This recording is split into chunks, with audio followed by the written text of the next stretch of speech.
मेरा मूल व्यक्तित्व इस चीज के लिए था नहीं, पर मैं इस चीज में आ गया। और ये सबके साथ किसी ना किसी मात्रा में होता है, इन चीजों का तनाव नहीं लेना है। आज हम ये समझेंगे कि सफलता का मतलब, अगर हम मानने आपको आईएएस बनना है, जैसे आपका फिलहाल यही उद्देश्य है, यही सपना है, तो उसके लिए कौन सी चीजें आपके अंदर होनी चाहिए? अगर हैं तो बढ़िया है, नहीं तो उस पर थोड़ा थोड़ा काम करना शुरू कर देंगे अभी से, है ना? तो हम आईएएस को भी दिमाग में रख के बात करेंगे, लेकिन सिर्फ आईएएस की बात नहीं करेंगे, और भी चीजें दुनिया में हैं उनको भी ध्यान रख के बात करेंगे। एक क्षमता होती है जिसको बोलते हैं आईक्यू। सुना आपने क्या होता है? ये आई क्यों नहीं है, आईक्यू है ना? ठीक है, आईक्यू, इसकी फुल फॉर्म क्या होती है? Intelligence quotient.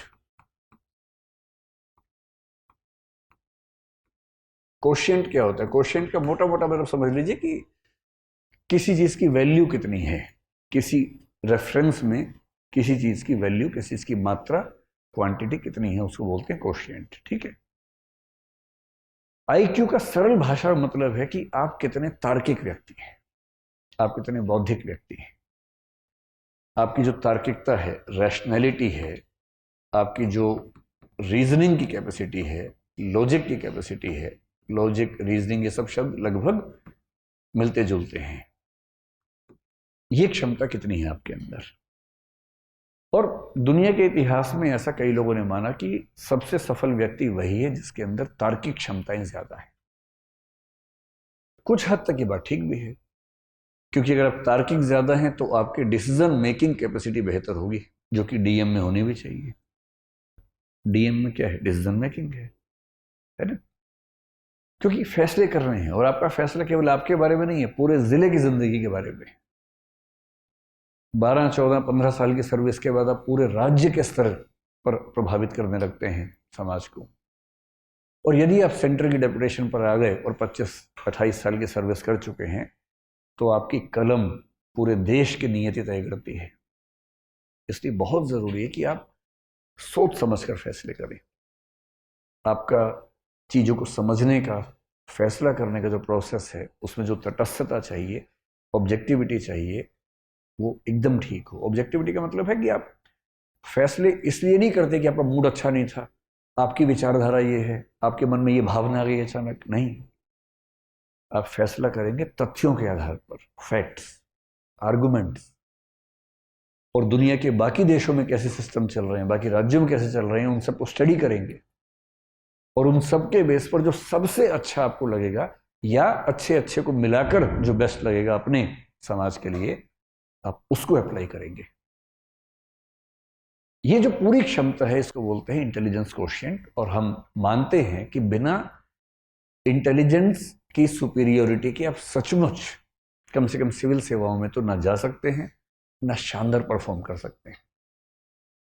कुछ ऐसे लोग हैं जो संयोग से, किसी तुक्के से सिलेक्ट हो भी गए कभी, तो वो अच्छे परफॉर्मर नहीं हो पाते।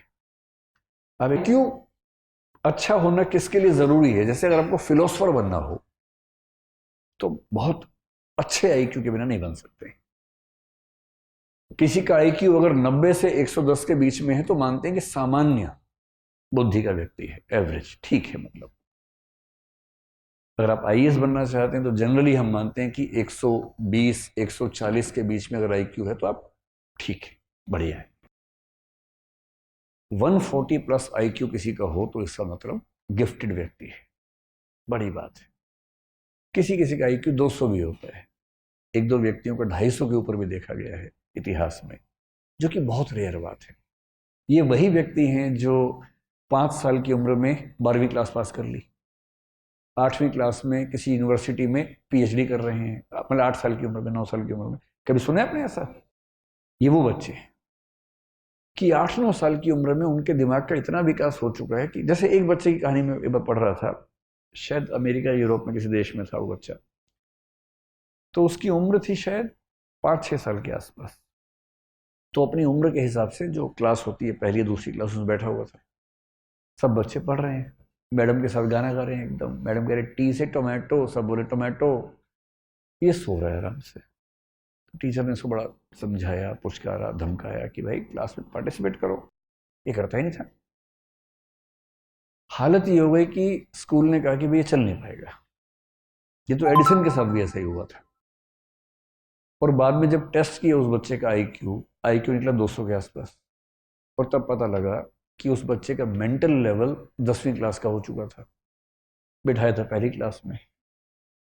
आप बता रहे टी टोमेटो, उसका दिमाग जोमेटो भी सीख चुका है।